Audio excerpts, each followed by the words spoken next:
it is not only the Nehru's legacy that is being questioned, it is the question of our national movement, it is the questioning of the result of the national movement, the constitution, that is happening on a very massive scale.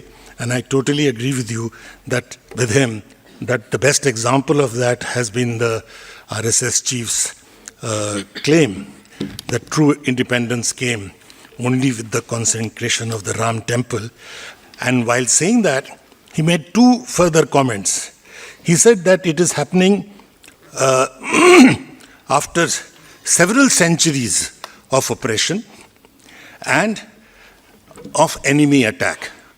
So the enemy has been defined. The messaging is very important of what the RSS chief has said. That not only independence comes with the temple, but the enemy is identified because it has happened for 500 years, like our Prime Minister keeps saying. Even at the consecration of the temple, the Prime Minister said that 500 years of injustice has now been removed. And here also independence is coming after hundreds of years. After all, British rule was here only for 200 years. So the enemy that is being identified is clearly is clarified, is the Muslim. And as I'm fond of saying, that the RSS chief has even done better than the starlet Kangana Rao, who said that we got independence only in 2014 with the coming of Modi. And now he has, and she said that the independence we got in 1947 was, वो तो हमें भीख में दी गई थी. So with one sleight of hand, from Dadabhai Naoroji to Tilak to Gandhi, Nehru, Patel, Bhagat Singh, all of them have been turned into beggars. So after all, what we got in 47 was just जो भीख में मांगी दी गई थी. And she said that Congress was an extension of the British. In other words, independence तब नहीं आई थी.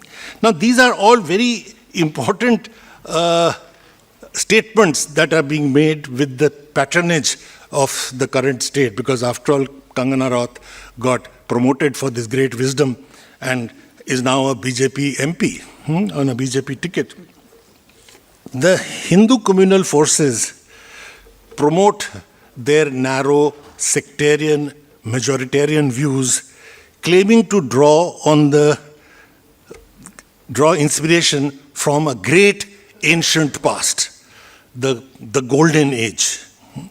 I mean, this constant reference to Mother of India being Mother of Democracy and all the great scientific breakthroughs that we made in the ancient past, and by some strange magic which we all forgot, mainly because probably the Muslims came into the picture, and then now we have to reinvent all those great scientific breakthroughs. I'm making a reference to this, that they're making a reference to our ancient past. Interestingly, Nehru, Gandhi, and the Indian national movement also draw upon our ancient and medieval past.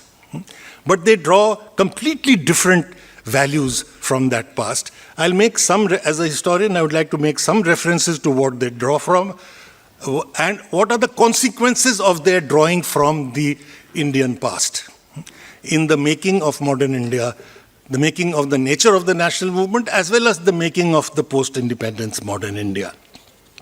The values that Nehru and the national movement draw from our ancient past are values of reason, rationality. Professor Mahalakshmi has given a scholarly lecture on this, the existence of the elements of reason, rationality, tolerance, secularism, a scientific bent of mind, a dialogical tradition, the spirit of living with difference, all of which actually constitute the very heart of what we call today democracy. Our nationalist leaders draw from this past. It is no longer sustainable to hold the Eurocentric view that it is with the coming of the Enlightenment in Europe that these modern ideas of reason, rationality, etc., came to us, came to the sort of the colonial peoples all over the world. No longer is this a sustainable view.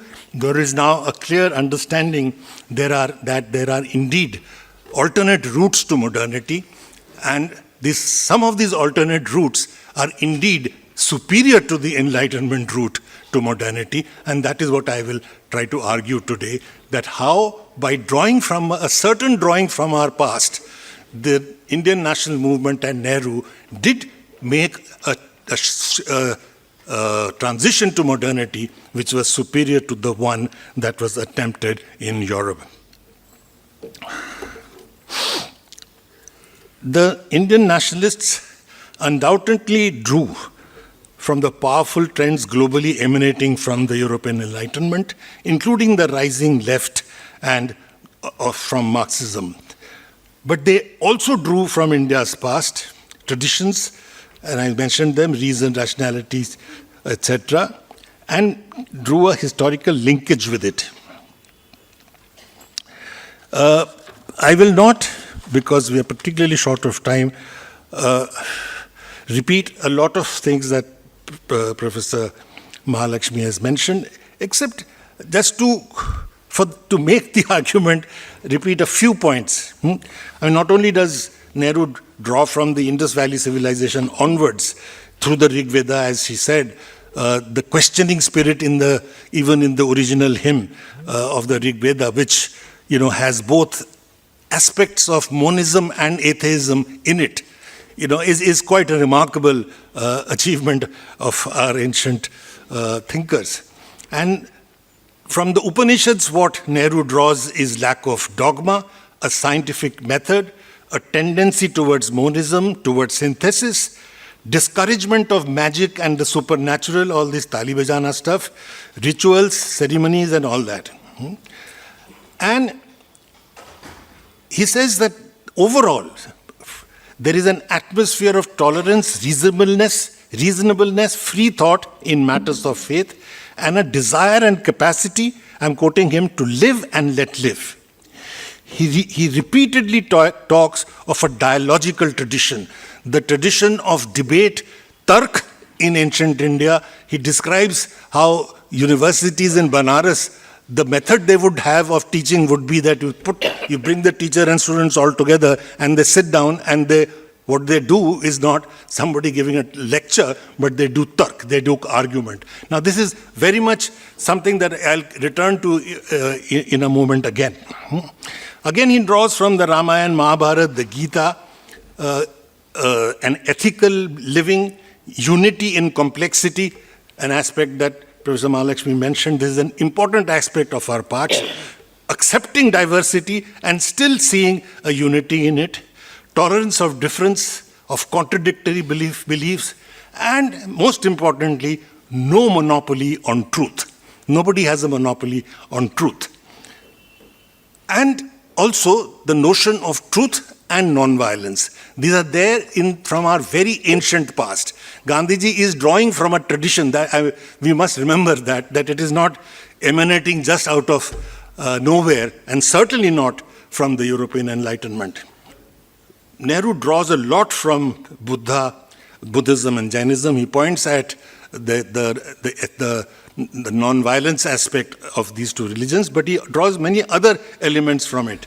He says that Buddha draws from the Vedanta, Upanishads, and the materialist tradition, on which he writes quite extensively, and says he attacks superstition and priestcrafts, appeals to logic, to reason, to ethics, to caste discrimination, and most importantly, he focuses on Buddha, saying that there is no one truth.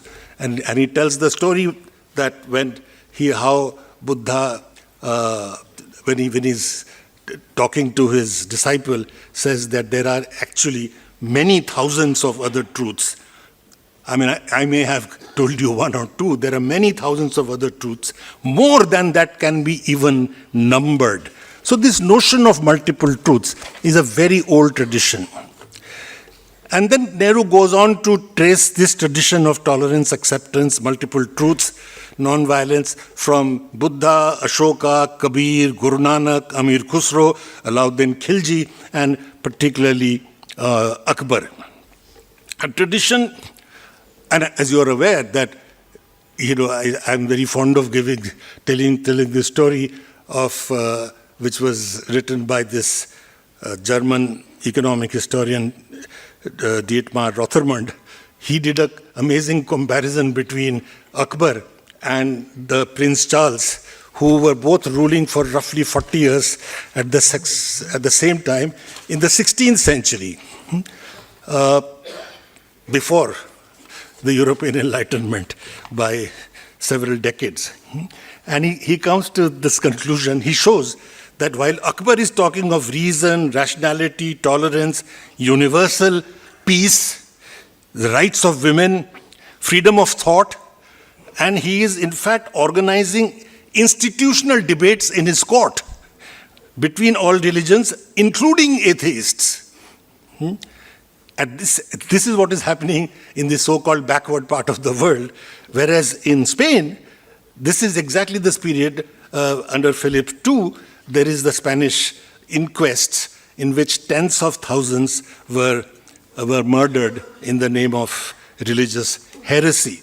So it is this tradition in India that Nehru is drawing from, and he says that this tradition led to a synthesis and assimilation and absorption and an intermixing in all aspects of life, including in art, architecture, language, literature, etc. And he gives this beautiful example of Amir Khusro and says that nowhere in the world, perhaps, poetry written in 700 years ago, roughly 700 years ago, in a dialect of Hindi, is sung till to date across the subcontinent from Bangladesh, India, and Pakistan by people across religions without ever raising the question who wrote it and what was his religion. All of you know, for example, Nehru doesn't give this example, but there are so many examples of Khusro's songs, but one of the most popular ones is Chhap Tilak Chini Tore Naina Milaike. Who hasn't heard it? Who hasn't sung it in large parts of this subcontinent? It is this organic process through which the Indian people over a long period of time that I'm in very brief summarizing, negotiated differences between religion, between castes, between multiple languages, that is brutally interrupted by the colonial intervention. The colonial intervention freezes these differences and in fact it exacerbates them. And the main instruments in their hands for exacerbating these differences were the communal forces and the casteist forces. To resist this catastrophic rupture, indeed the rupture was catastrophic, brought about by colonialism, the national movement tries to draw strength from our own civilizational ethos. And their facts and their efforts resonated with the masses, that the fact that their effort resonated with the masses had a lot to do with the existence of this ethos in our civilizational values. So it is not an accident that the national movement picks on these and these values get reflected. Now this has been thought about. What I'm saying is people like Amartya Sen, for example, in two outstanding works, The Idea of Justice and The Argumentative Indian, asks this question that how is it that India is a democracy and a whole large parts of the other parts of the post-colonial world is not? And part of the answer that he tries to give is not confined to the national movement which fought for a democratic India, but also what was our civilizational past. In other words, what Amartya Sen is doing is expounding on exactly the same things that Nehru said. Let me just summarize what Sen is saying. Sen is talking about the existence of a dialogical tradition, a questioning mind, the ability to live with difference, the ability to assimilate from ancient times onwards, and through the medieval period.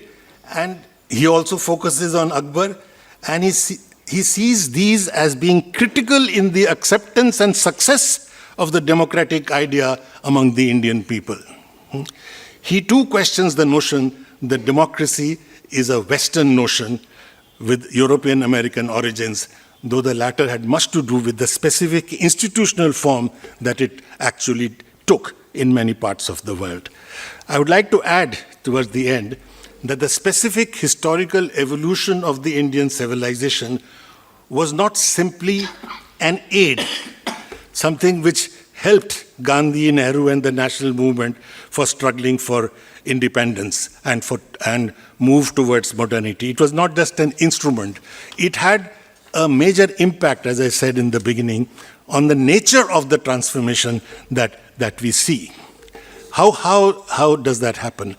The absence of a notion of transcendental truth, that there is this final objective truth that you can achieve, and the possibility of multiple truths, of multiple paths to the seeking of truth, kept the door open for a dialogical tradition, and for Gandhiji particularly, philosophically, the door open for non-violence. Gandhiji did not choose non-violence simply because it was the best strategy to fight the British, which it of course was.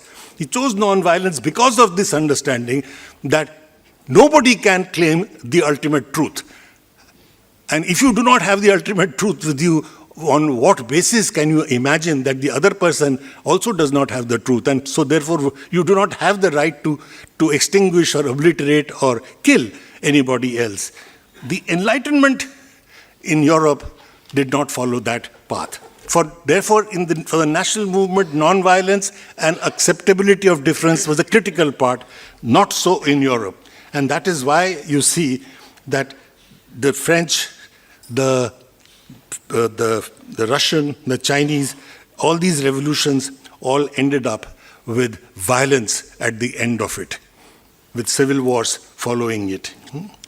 The means used to achieve the end distorted the end in itself. And this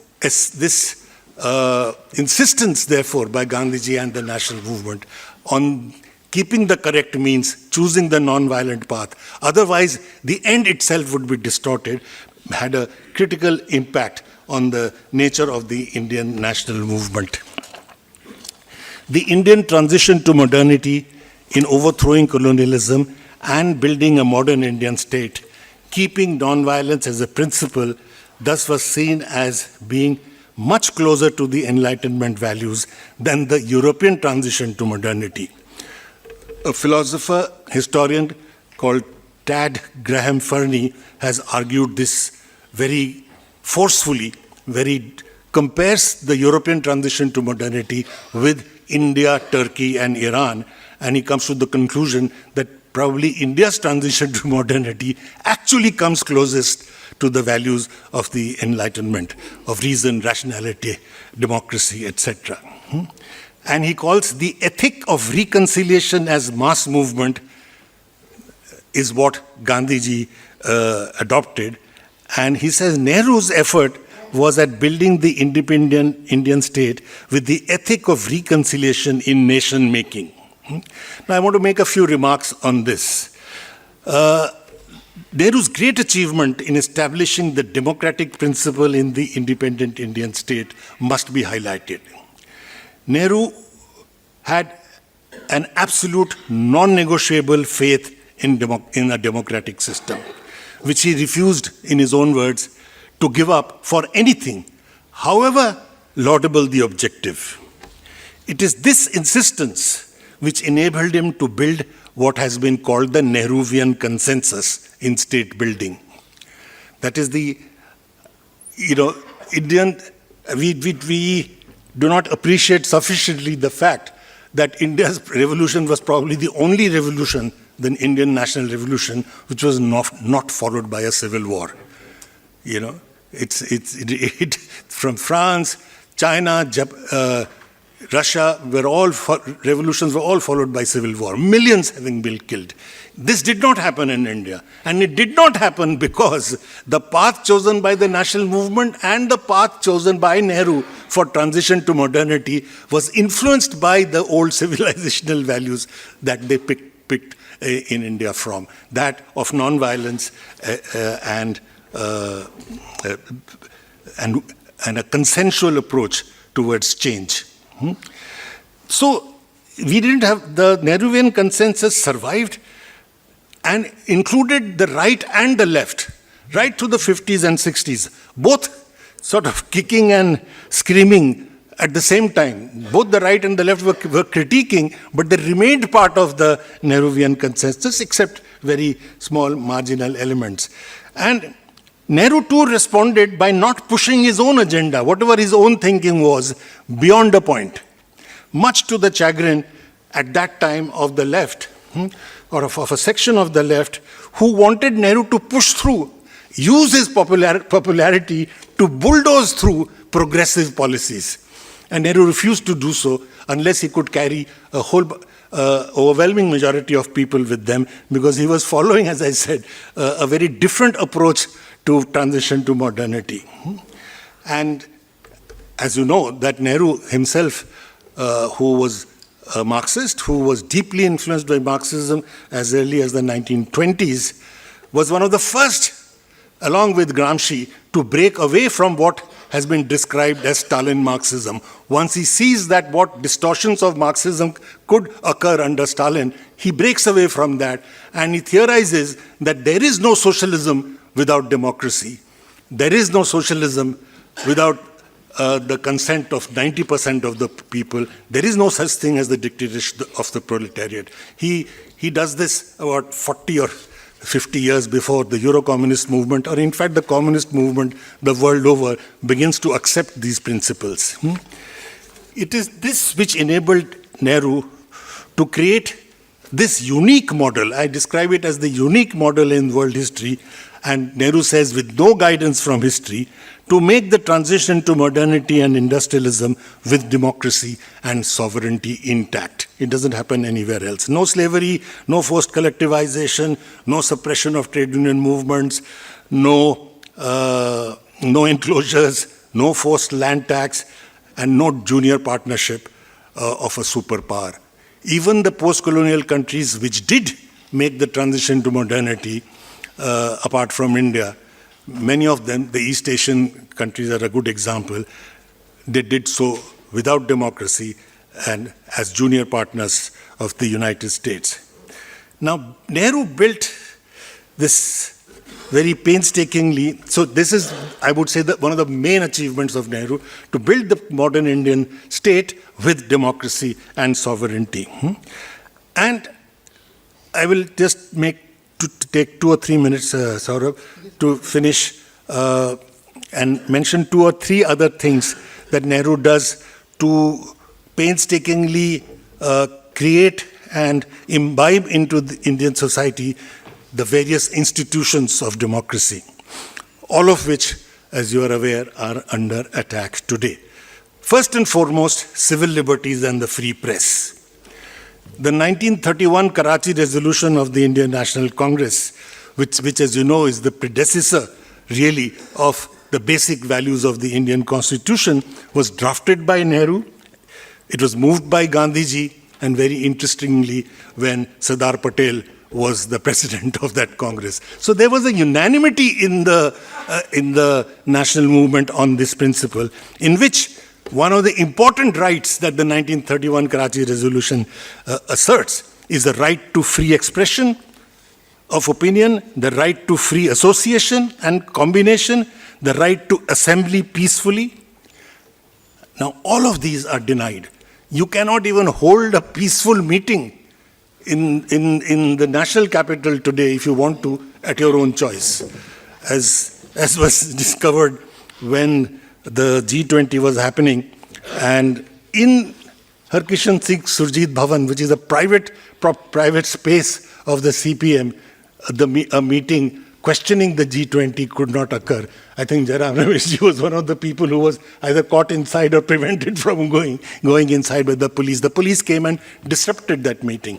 So these simple freedoms are no longer there. The free press is less we talk about it. We rank among the lowest in the world, worse than Russia, or just about close to Russia in the freedom of free press, etc. Nehru was the chief force behind the Civil Liberties Union. He formed it in 1936. He persuaded Tagore to become the honorary president and Sarojini Naidu the functioning chairperson. I'm mentioning this just to say that the spread of the ideas in among the various levels of people, reference was made to it that political leaders at that time, having a direct dealing with the tallest of the poets and getting them to work with each other, it is so amazing.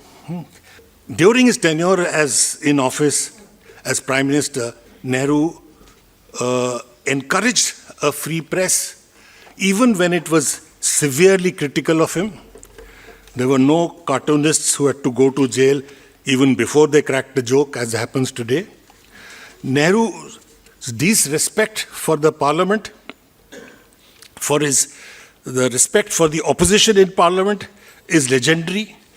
And as he says, at the peak of his popularity, I'm quoting him, "I do not want India to be a country in which millions of people say yes to one man. I want a strong opposition," as if he knew what was going to happen in the future. Now, on the other hand, the call of one man's name, you must have heard it repeatedly, Modi, Modi. It drowns out opposition. The moment there is any opposition, you get the name of one man. So as I said, Nehru was, prescient. He was predicting this.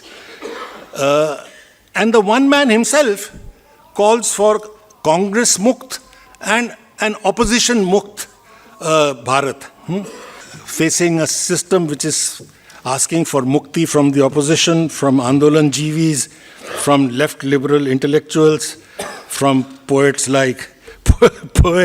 disruptionists like Bajpayee ji and so many others, urban Naxals and what have you. Nehru tried to create an independent judiciary, bureaucracy, police service, etc., which are all, as you know, deeply compromised. I'm not going to talk about this. I only want to emphasize one aspect, having been a teacher all my life, is insistence on free academic institutions as being critical in the functioning of a democracy. And as Abha so effectively demonstrated that this is being dismantled. This academic freedom in the universities is dismantled. I want to just quote you a para from Nehru on what he thinks a university should be and why it is important. He says, a university stands for humanism, for tolerance, for reason, for the adventure of ideas, and the search for truth. If universities discharge their duty adequately, he says, then it is well with the nation and the people. And then, as if anticipating once again the current situation, he says, but if the temple of learning itself becomes a home of narrow bigotry or petty jealousies, how then will a nation prosper or a people grow in stature? Today, the temple of learning have indeed become a home of narrow bigotry. Independent thought, as you are aware, is crushed. Students put in jail. Our own students, particularly Omar Khalid, I mention, because he is in jail not only because he asked questions, he is also in jail because he happens to be a Muslim. The faculty, as I said, is harassed. And most suffocatingly, syllabi is now dictated not by experts in the field, but by the RSS. The RSS decides what should be taught in various disciplines, and that is now being imposed in our education system. We do need to revisit urgently Nehru's legacy.